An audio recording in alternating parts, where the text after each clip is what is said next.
Good morning. So this is the a little bit of a shift here. We are in processing and application for structural materials. We talked about castings quite a bit, and now we're going to move into, we already have a solid, we have a piece, and we're going to talk about how that piece of metal for today is going to deform, and what is the effect of the microstructure into that deformation, and then go into this metal processing, so rolling processes. And I have a few examples that I'm going to bring in. You guys are more than welcome to interrupt me and ask questions. I do have an outline. I'm not fully bound to it. And just like I said just before the video started, we understand we're giving you the option to watch from home. At the same time, if you come to class, you get to meet us and know us, and maybe we can be of help to you at some point. Advices and opinions are always free. It's just work. When it's work, then it's different. So having said all that, deformation, this is a little bit of a 5-minute version of what some people would spend a month talking about. So it's going quickly, and I'll see if you follow, if you don't follow, if you like it or not. So again, we're talking more specifically about metals for today. Next lecture will address polymer specifically and some of the polymer processing aspects. So for metals, there's a big distinction between the elastic behavior and the plastic behavior. Most of you know that, but sometimes it is easy to forget about it. So in elasticity, we're really changing the distance between atoms. Everything that happens is very, very quickly, and it is not rate dependent. So if you pull on a spring very fast or you pull on it very slowly, it's the same K value. It's the same constant for that spring because it's an elastic behavior. It's reversible, so unless you reach the limit of elasticity of the spring, it goes back to where it was. And other than springs, in terms of structural applications, we use very, very high strength steel that has low ductility to make pre-stressed concrete cylinders. So if you're looking at a big city where the water supply could be up to 16 feet diameter pipe, so the height of this room, the way to make that pipe is not to cast a piece of steel, that's too expensive, is to mostly use concrete. In Professor Eager's lecture on material selection, there is a very big cost aspect into what we're using to make something, and if you could make it out of concrete, then that's great. So for these big pipes, because of the amount of material, the process is you make your concrete cylinder, and that's what's going to touch the water, and then the next step is wrapping around under high tension this spring wire that's going to compress the concrete highly. So all the load goes into the steel, and so you're not going to have cracking of the concrete. Concrete's very low strength. You put it in compression, and then you protect that steel with another layer of what we call grout, so essentially another cement on the outside to protect it against corrosion in the environment. Why are we able to use spring-like steel, very, very high strength, very low ductility for this application? Anybody wants to guess? I'll give you a little bit more information. So it's a 16-foot diameter pipe, the size of this room, and the wires are very small, so only, say, 1/8 of an inch or 3 millimeters.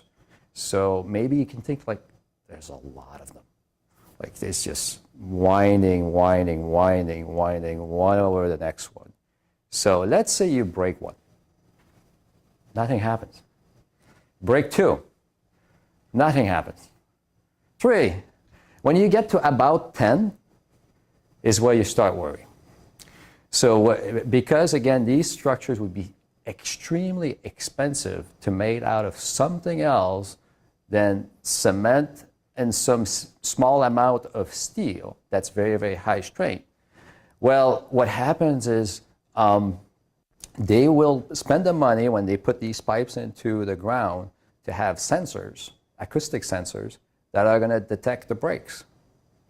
And because they have them at multiple locations, they'll know where the problem is. Maybe this is one pipe that was hit when it was put into the ground and it caused some moisture to penetrate and start breaking the wires because they're susceptible to the environment. Maybe there's something that happened in manufacturing. Maybe the load is higher there. There's a big piece of rock under the pipe at that location. So those are the kind of things that makes it so you expect to have to do maintenance on the system. And you engineer a way to be able to know where to go because these systems are very, very lengthy. And then that's your plan. That's how you're going to manage your infrastructure. So elasticity behavior in this case, but the right-hand column on the slide here for plasticity is what generally you want for a structural material. You want the material to give some before it's actually going to rupture and cause, an acoustic wave to go through the entire structure. So, one very typical example, if you look into a car crash, did you see parts flying, getting into other people's car, things like that? No, right? I think we can agree to that. So that's one big challenge in thinking about using composites for car. What if in a crash, the bumper breaks right in two and make now a very sharp object to penetrate the other one? It doesn't matter that it's lighter and, that I can make into a complex shape and all these other things. What you worry about in this case is crash worthiness. So the ability to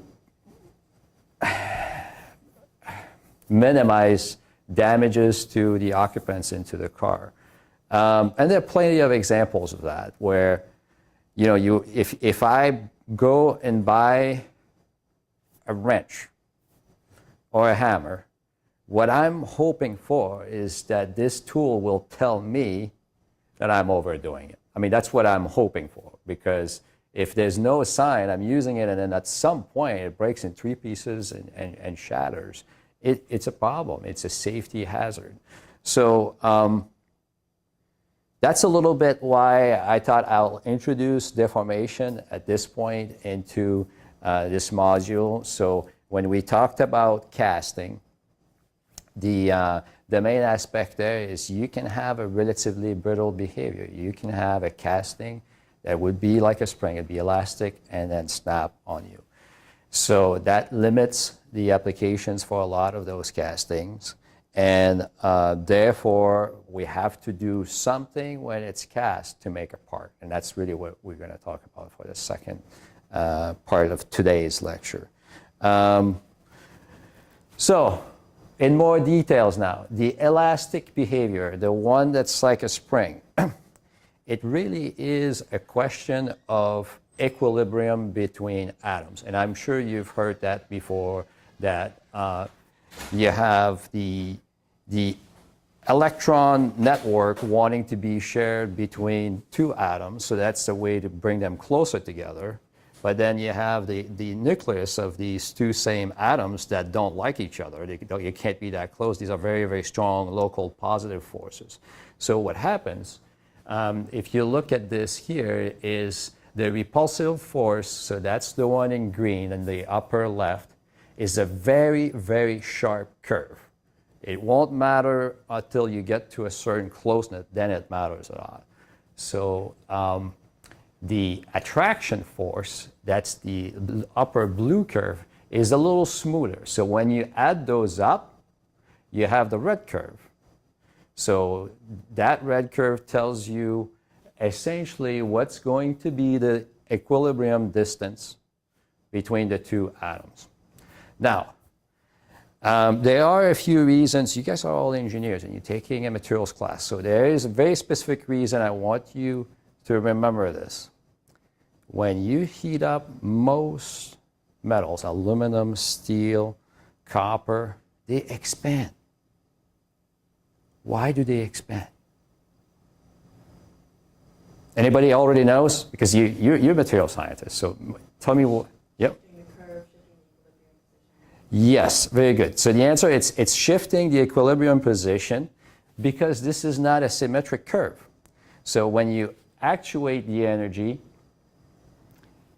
when things starts to move, you'll be going further to the right. Your average distance is going to be going further to the right. So it's essentially saying, let's draw. Let's make sure. Okay, so the net curve is something like this that goes here.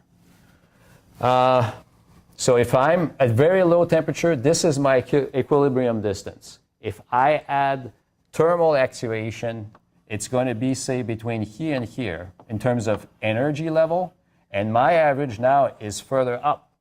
That's, again, this is the distance between the atoms. So it's a volumetric expansion. Why I even spend the time to worry with this about you is people will design stuff to go outside and they forget that if they use two different pieces of metal, they can have a mismatch and have a big rupture. And now you have to go back and redo everything, which is not the custom material at that point, because if you remember for material selection, the custom material is 10 to 15, 20% of a project.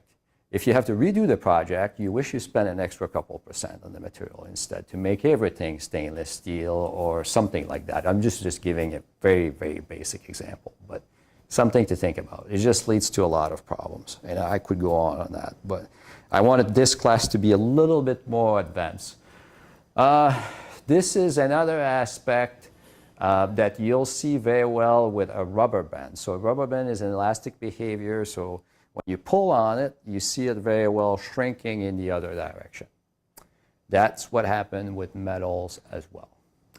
Are there any consequences to that? Well, it's really in very sophisticated assemblies. This is not something that a lot of times you have to worry about, other than one very specific idea here that perhaps you can remember, and this is covered. We have modules specifically about fitness for service, life assessment, fracture mechanics. What happens with this effect, the Poisson's ratio effect means I'm pulling in one direction, so the atoms have to stretch that way, but then they get closer the other way. So if I have a crack in a piece of material, so let's stay here. It's simple geometry. It's just a plate, and it has a crack in it, but it's a crack through a depth. So this is the crack plane that I have. So this area here doesn't have any contact. Okay, let's see here. I think that's good enough. So in this area, at the tip of the crack, the material gets pulled on it a lot.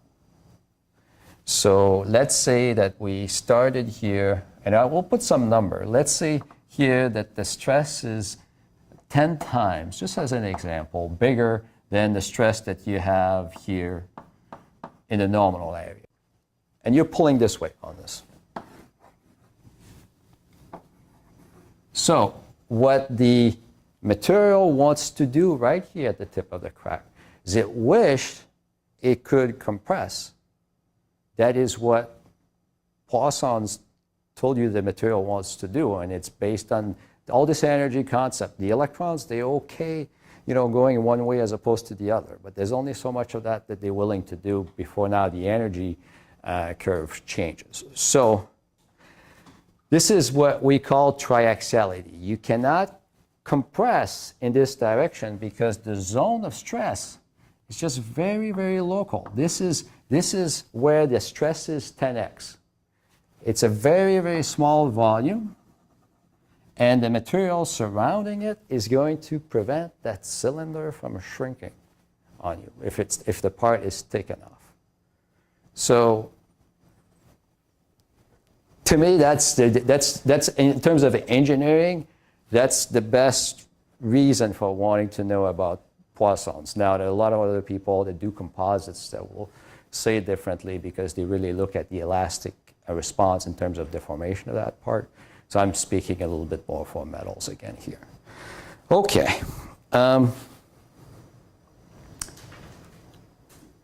So one aspect of the engineering science that I'd like you to reflect on sometimes is, unless you have data, I could just be sitting here all day talking about principles, but we wouldn't learn a whole lot. Like we could say, oh, maybe I can make this material that's better.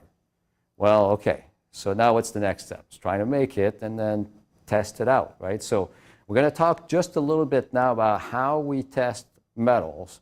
So it helps us in this process of building up our case here for deforming materials. The tensile test. So it's the main and practical way to establish important material properties. Okay, so what we have on the slide is a stress strain curve, and it comes out of a pull test. So you take a samples, you pull on it. First of all, you have the elastic behavior, and then you have this curved portion that's plasticity. And it's a much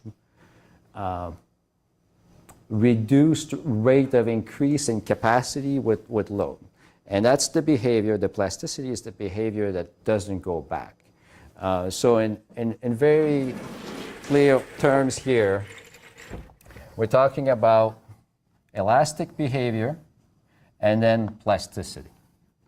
You get to a point where now you reach the maximum and it's going to be going down and then eventually breaks. So these 3 points are very well established on most engineering alloy, depending on how they made. And this is, again, this is the strain. This is the stress level on the sample, the nominal stress level to keep in mind. So this is not the real stress in the material. And this was really something I want to go over with you because I've seen a lot of smart engineers making mistakes. So this is what the sample looks like after it fractured. It started as a clean, straight cylinder, but then it thinned down in one specific area that we call the neck. So what happens in the neck? Well, you know, if the cross-section is reducing a lot more, it means that I'm stretching more, so my level of strain is higher in this specific region of the sample than outside of it. And that's what this shows graphically here, where when you have your UTS point right here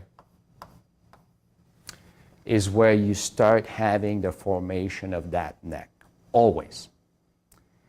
Now, we could go to the derivation. That's in Professor Erzberg's book that I typically provide a copy, so you'll have that on the Stellar site if you're interested. But essentially, the exact value of stress where you'll have a neck on the material is only dependent on the value of the yield strength here, the strain hardening exponent, and also if you look at your specimen, so let's say it's a cylinder like this. It has a length and it has a cross-sectional area. Okay. That's it. There is nothing there about actually rupturing. Specimen geometry, yield strength, and how much the yield strength increases in terms of rate, the n values and exponents. So if you plot this on a log-log scale, you'll get your n value for that curve. It's driven by the movement of dislocations as opposed to being anything related to what will lead you to a crack. So that's very important to keep in mind, because I'll have people that do finite element analysis, and they're going to say, okay, well, I'm deforming the material in shear, for example. And they'll say, when I get to a strain of the U to S, let's say this is 10%. And this is, let's say it's 18%. So there'll be a lot of people, when they get to that 18%, they say, my material fractured. No, sir, because you're not loading it in tension. That leads you to the formation of this neck. And then the triaxiality that comes with continuing to deform locally in that small area. So this is not the worst case scenario, because at the tip of the crack here, you can fail at less strain than that 18% nominal by far, because you already have a crack. But the idea that this is the elongation at break here, this 18%, where you rupture based on a nominal analysis of the overall sample, it doesn't have significance unless you're doing a computer simulation of a tensile test. In that case, yeah, you should be matching. You should say at 18% of your nominal value. But even then, what's going to happen in your neck, your computer model is going to tell you it's 60% strain or something like that, as opposed to just 18%. So there's a little bit more on how to get to that here. So this shows the amount of strain and elongation for each point on the curve. So you see graphically that the strain is homogeneous until line C on the right. And when you get to D, you start localizing, and then at E, you're even higher. If we did not have a Poisson effect of the elasticity part, because this you're pulling on it, so it's deforming elastically, it'd be resisting longer. So if you think about an application where you really put the material under high pressure, then it gets a better elongation at break, because instead of having that triaxiality, you're still flowing. You could do a pull test in a hot isostatic press condition and be able to deform it a lot more. And to some extent, that's what we do with rolling. When we're going to talk about rolling, we deform the material hundreds of percent, and it doesn't fail because we don't form a neck. Our nominal stress is in compression, and there is no limit how far we can go. In shear, it's a little bit the same thing. So, and in bending as well. So if you take that same piece of metal that will break after deforming 18% on a pull test, you can a lot of times bend it past the 90 degree, which means on the surface, you get tremendous strain level. You can get your strain level at 50, 60% before eventually you could start tearing. So if I see you one day and you want to tell me that 18% is the maximum deformation that you can have in that material, I'll say you didn't pay attention. That's all I'll say. This is a way to correct, especially in your mind, what the material is telling you. So if you go from the engineering stress strain curve, that's this one here, so stress versus elongation, to make what is a true stress and strain curve, as soon as you pass that UTS point, the behavior becomes very, very different, because here it's taking into account what we just discussed before, that there's a lot more strain. So all of a sudden you're moving really, really fast on the x-axis and not so fast on the y-axis. But the idea there is the strength of the material is always continuing to go up. This is hard, huh? It's very scientific. Any questions so far?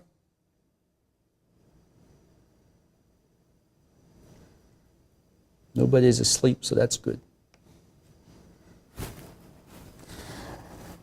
because now we're going to be a little bit more on the fun stuff. This is smiley people. This is what happens to dislocation. It's very happy in the material. There's a lot of them. They have a huge party. That's all. If you want to remember something about dislocation, because it looks bad, right? Oh, I have a dislocation. No. You've got trillions and trillions and trillions of dislocation, and they multiply much faster than our deficit. There's no question about that. So they're not a problem. They exist, and it's been proven through science, not hundreds of years ago, in the 20th century, and there's a lot of reasons why that led to those discoveries. And as of today, a lot of you young engineers will tend to forget about it or not read about it or think that it's not useful. So one of my goals for the next 5-10 minutes is show you and hopefully have you remember something about it. It's a line defect in the material, and we discussed this in the very first lecture. Well, yeah. So this is a way to see it here, where you take a perfectly organized crystal, so this box structure, just like a building that has offices all at the exact same space. Now you say, I'm going to take that corner of the building, I'm going to take 1/8 of the building, and just shift things half a space. Okay, so what that means is things are going to get really tight on one side, and things are going to get pretty open on the other side. And the guys that are in the other direction at that plane where I made the shift, I just really pushed everything. I pushed everything, so people are on one side are on compression, the other side on tension, and on the two, in the other direction. So I did it this way. So here, getting tight, opening, fine. Now in the other direction, they shear. So now they're like, oh, this is a tough position to be in. But this is what we call a dislocation loop. So when we call it a line defect, it's not just a vacancy in the crystal. It is something that's happening all around. It doesn't change the volume, and that's based on the discussion we just had. And you have a lot of them. Even when you solidify a single crystal, and we can talk about that, it's going to happen during that solidification process. Now, when you deform, that's really where the fun starts. Those are the smiles, because because they're not wanting to stay in one specific place. Those dislocation loop, they can move around. Now, when they move around, and there's another dislocation that's also moving around, but in another deformation plane, they'll intersect, and then eventually you start pinning those loops at certain locations. And we could do this as a video, but really I think you understand that if I'm having a rope there and I'm holding at two locations, and then I'm putting pressure, which is shear in this case, this is all shear deformation. That's what drives the dislocations to move. That loop's going to get pushed. It's a membrane under pressure. It pushes. So you see it in stage 2, where it just keeps bursting, and then eventually at stage 3, the two opposite sides start touching each other. So I took this at a dancing rope. It just blew on me, and it comes back. And because it's not a rope, because it's this dislocation in the material, you just say, you know what? You and I are going, and you start over again. So those are called Frank Reed sources, where we started with just one little loop of dislocation. Now we created a whole new one, and we still have the ability to make another one in the next 100,000th of a thousandth of a second. These things happen pretty quick. So it's not a problem. When you start deforming the metal, if you started in a condition that wasn't too many dislocation, it'll make them really quick. And to some extent, it's the reason why on those curves, the behavior is steeper, and then it starts to stabilize. That's really the reason. So why it starts to stabilize? Over here, this is a single crystal. Looks like grains, right? We talked about that earlier. So it looks like we have some white and black zones. So ductile and brittle is what we talked about for steel earlier. Well, it's not. So all it means here is you have zones that are relatively free of dislocations, and then zones that are just full of it. Why? Because the zone that it's just full of dislocations, nothing can happen. It's a little bit like you have a very messy room and you need to do some work. So you say, I'm going to put all the bad stuff on one side so I have some room to go dancing, do the dancing rope and make more dislocations and keep going, okay? So when you do cold forming, you will be able to form something like this, but it doesn't look as neat. The way these were formed was by cyclic deformation, tension, compression, tension, compression. That's how you get them to be very neat.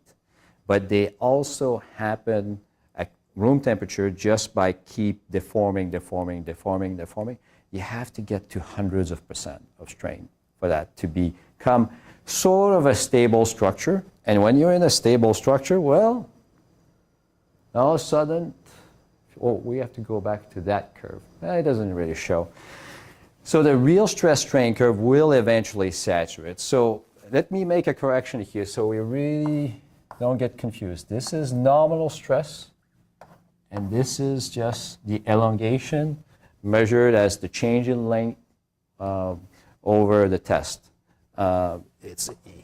So on the real stress strain curve for the material, same behavior right here up to the elasticity point, but then just keeps going up. Then eventually it's almost stable. You almost have no more increase in your strength by keep deforming it, but you have to be in the 100% deformation range for that to take place. And what happens in the material is the formation of these cells.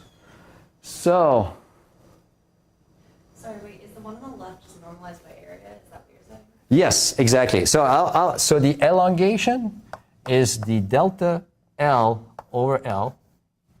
And then the stress is essentially your load, let's say we call it P a lot of times, divide by A, 0. This is where things get complicated. You don't take into account that your area is reducing over time. And that's why that curve is misleading to 90% of practicing engineers, maybe more, unfortunately. All right, very good. Thank you so much. Any other questions? Yes?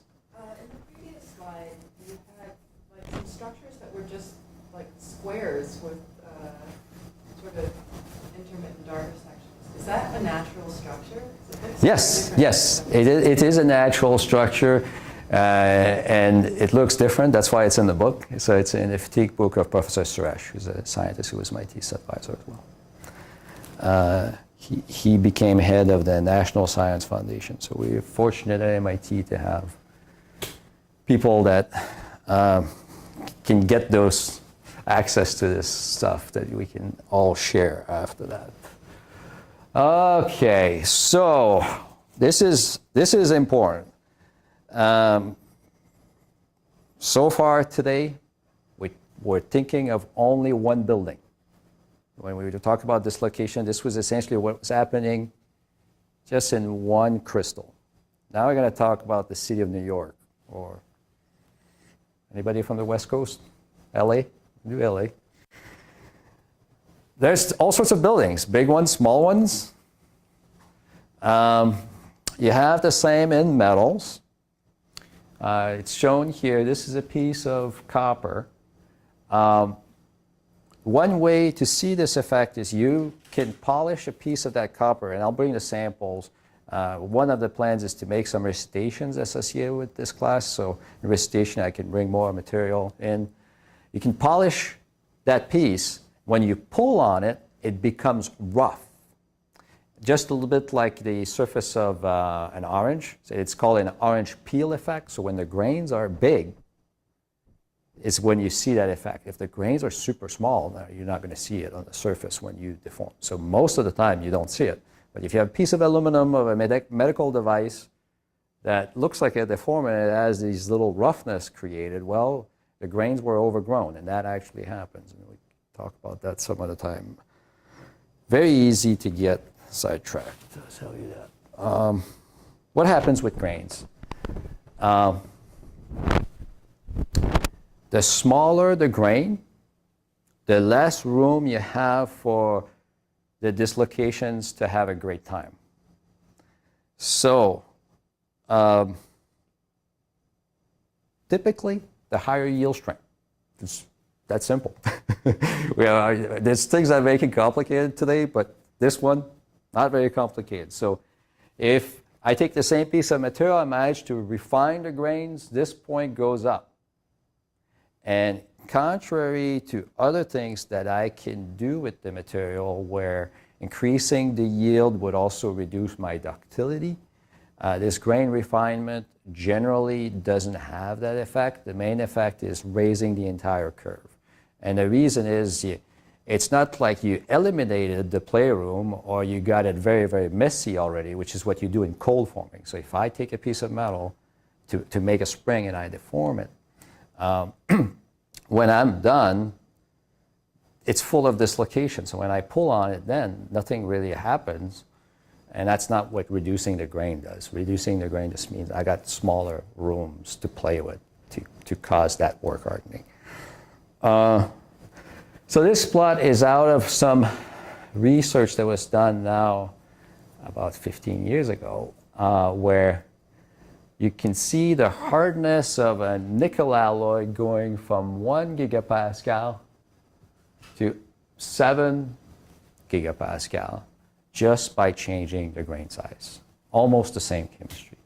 So that's to show you how strong that is. But then you see it saturates, and that's where science leads us. You always want to get to the limit and figure out what happens there. Eventually you become a bulk metallic glass. If you become so small, it's almost like not having grains, essentially. So it is something I did for my thesis. If you watch the first lecture, okay, now we're talking about some applications.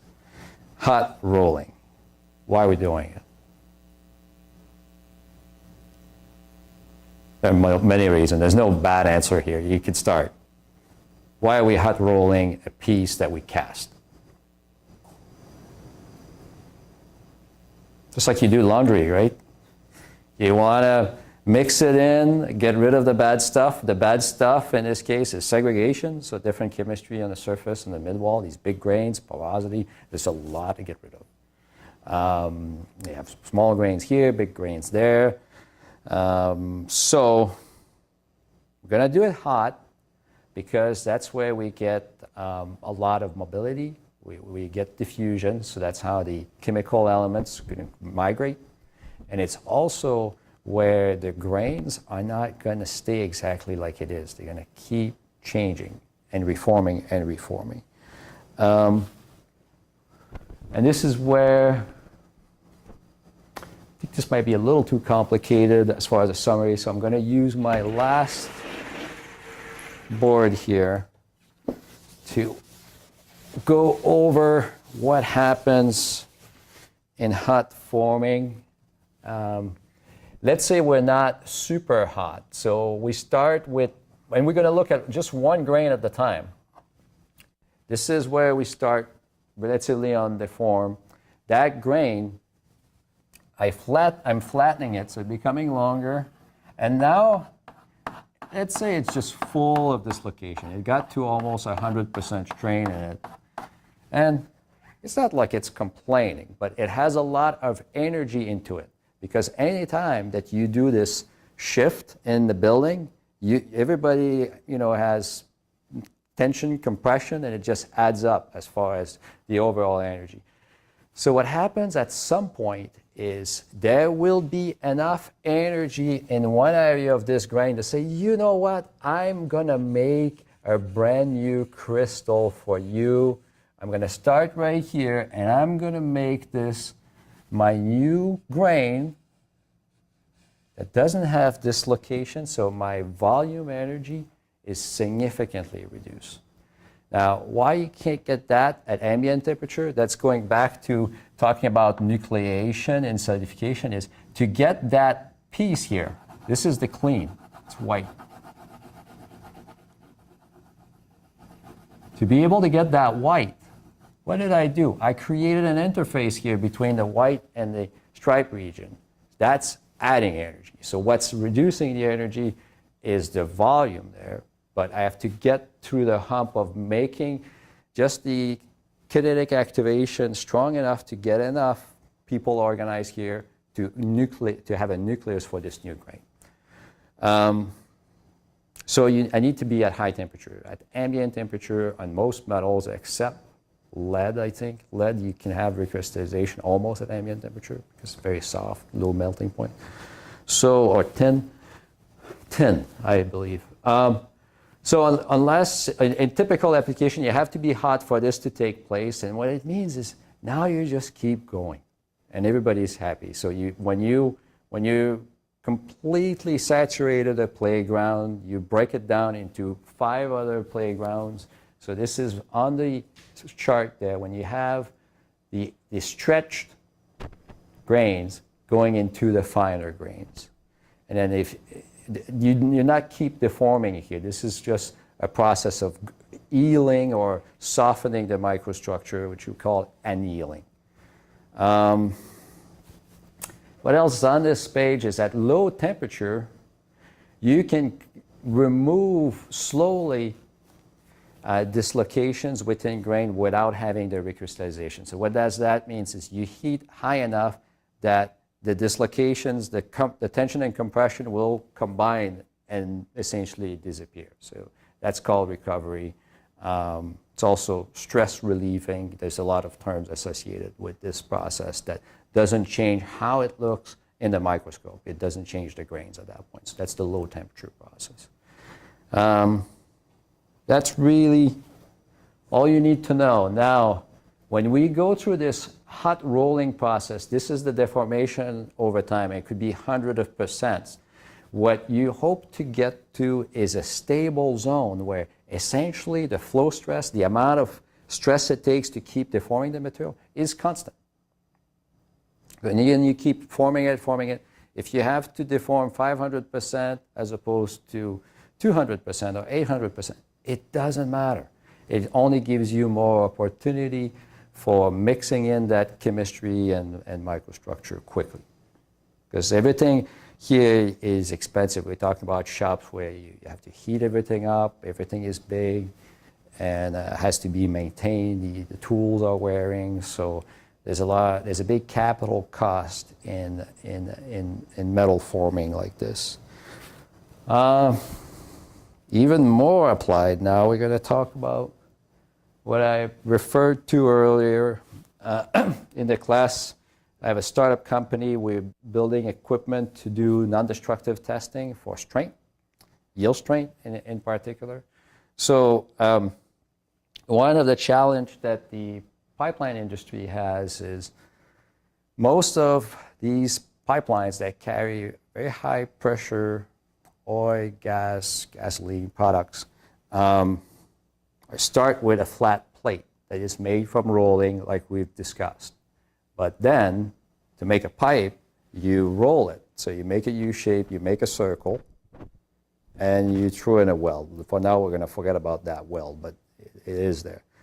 So for cost reasons, most of the time that's done at ambient temperature because you don't need to heat things up. The welding, controlling the welding process is easier at ambient temperature.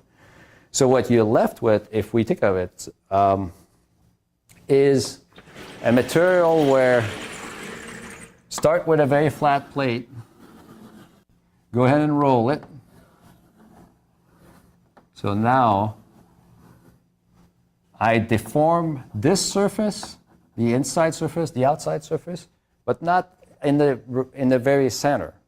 And that's what you're seeing here on the actual hardness data of that cross section. So here they're measuring the hardness going from this side to this side from the OD. So this way.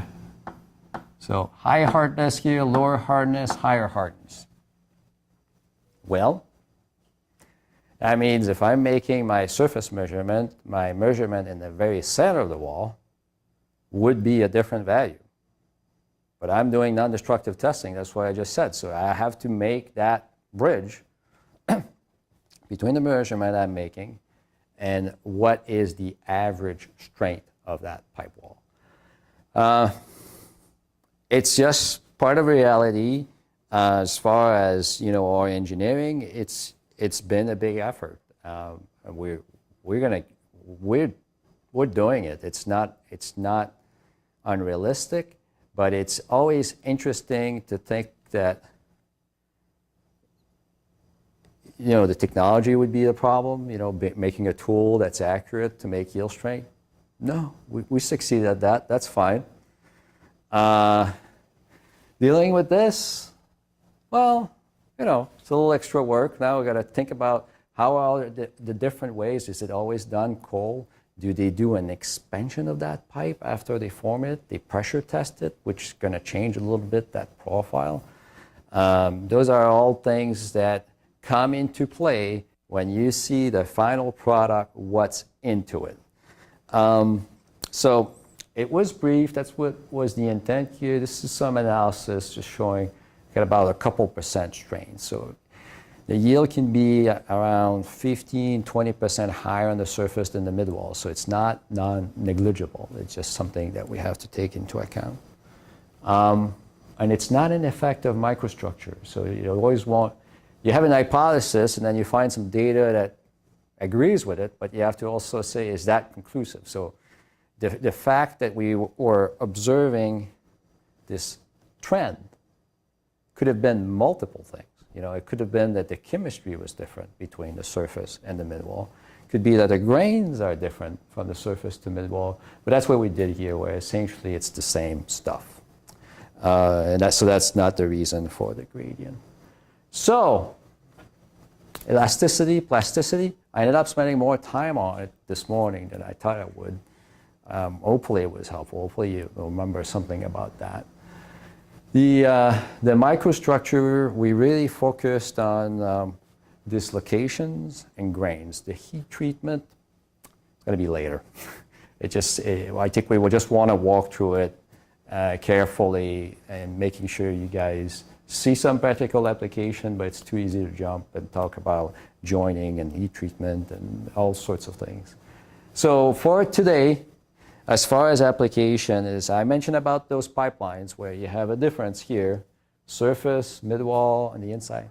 Hey, this is not the only place, okay? So unless you go and buy that bar that we just made together today through this hot rolling process and just keep it that way, machine it, preserve it that way, a lot of times through forging, casting, and forming, you'll get these gradients. So what you measure on the surface is not what the entire region is. Now, a lot of times the surface does matter because cracks happen on the surface a lot of times, unless you have a triaxiality condition like we've talked about here, which is another module. So we have a couple of minutes. Any questions? Anything that you'd like to go over it more?